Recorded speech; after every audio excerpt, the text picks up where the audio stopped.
I'm Ron Zakay, the founder of Deal Engine. Catch me on this episode of the Jesse T Show.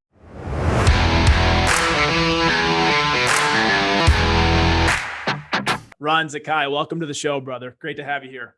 Thank you very much, Jesse. That gives me a little bit of an inkling into where to go next. Why don't we start on the idea of what is the differences between the butchers of the world to the symphony makers of the world? Tell us about it. Yeah. And when we discuss about the person's ideation of self, and we think about the people that seek certain truths or truths in general, truth seekers, I really, really, really believe that with all due respect to all the things that are nature plays a pretty significant role. And I'll deviate into my own story.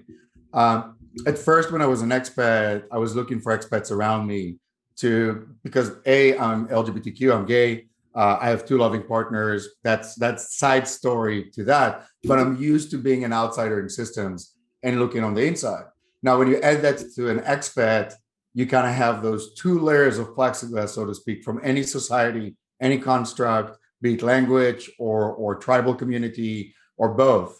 And my ideation was always like, something drove me. Like my very first startup back in the day, I'm talking 98, 99, I got poached into a Japanese one, which was amazing. But I'm looking at that moment. For any other person, they'll go back to their home country. They'll be in that like, I've peaked in certain level and I can kind of roll with that.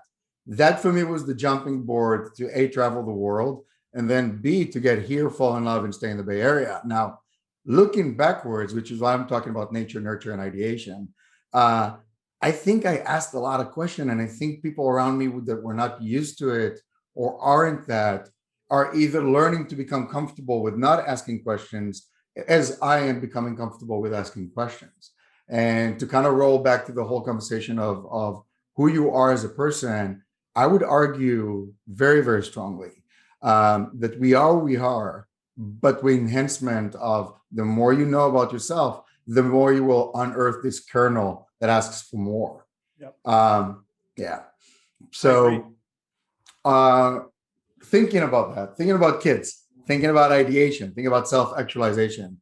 We're talking about in a previous conversation about plant medicine, and there is an assertion out there that you can use plant medicine, and I'm using the term use on purpose because it denotes a verb. It denotes it will be done to me. I don't think so. I think all the curiosity that was there, regardless of the experience or otherwise, the challenges, both the chemical status quo or the communal element, which is the people around you, any challenges in the way that you don't have a choice, but to look at it from a different perspective, you are then provided said different perspective, if that makes sense. It does, man. And what you're talking about and everything we've discussed before we've jumped on in other conversations is how that plays into your life and how that plays into your relationships and your business and your own personal self relationship is this consciousness expansion that started when you were young and this thirst for learning and adventure and kind of understanding. So talk us a little bit about that. Where did you start plugging into the learning and the inquisitiveness that led you into plant medicines and beyond? Yeah, which is exactly, thank you for a very great question. I would literally not divorce one from the other, and I would try to avoid even the causation element or correlation element of either, and I'll explain why. I've surrounded myself with it sounds so congratulatory, and that's horrible, but I did. I am surrounded by amazing people, and some of them never experienced plant medicine, but definitely experienced societal pressures, which asked for very similar question by nature of inevitability. You are now in this room, and this room needs to be open, and good luck finding the key. It's on you. Now, it could be with society, with the racial oppression, identity oppression, and much, much, much more complex topics, but it also could be with a person saying, I'm not doing what I love. My motivation to go to work is the fuel, which is cash, and that cash is sustainable. And much like most people in survival mode, the tunnel vision is this. Yep. And be it plant medicine or even the experimentation around asking the right questions, I think I'm just a glutton. And if I'm looking at it from the last benign perspective, is every time I'm wrong within an argument, and you can ask either of my partners that there's a big body of evidence there that it's really hard to convince me of something. Let's just start from there. It's an uphill battle, if not a lot more. But the second part is more interesting and more fun to me, which is owning the difference of opinion and owning the knowledge that I was wrong. And over the years, I've developed this muscle, for lack of a better definition, that literally twitched in joy every time I got a broadened perspective.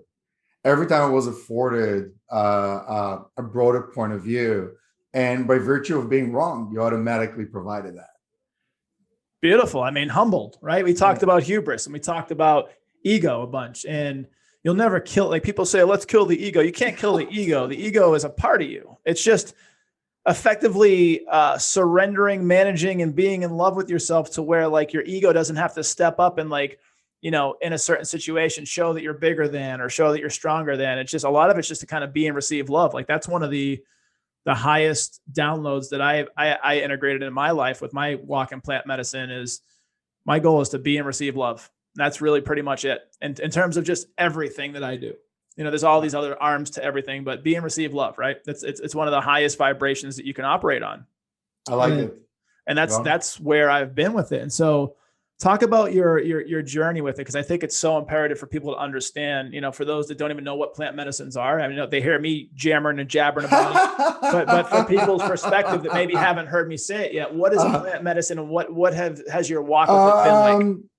As you can imagine, it was in the right setting. At first with shaman, then by myself. But plant medicine in general, mine specifically was ayahuasca. And ayahuasca, in my humble opinion, is the most benign of the A, B, C's to Z's and backwards. Reason being, it gives you a lot of time and space with very critical thinking around both the definition of self.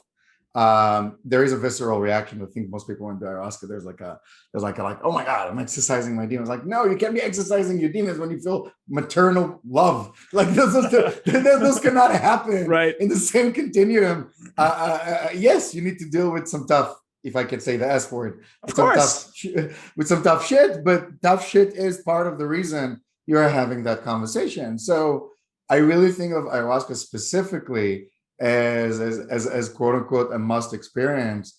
All the rest, just to be perfectly honest, different people react for different things, and some of them, if not all of them, have dark corridors. The only place I've not met a dark corridor is ayahuasca, which is funny because I am not the poster child for anything. I'm both agnostic in a sense, and you're more than welcome to quote me. I'm a finite mind. Leave me alone with infinite realities or powers. Just leave me alone. I have no freaking clue. I have no freaking idea. I'll stick to the I don't know.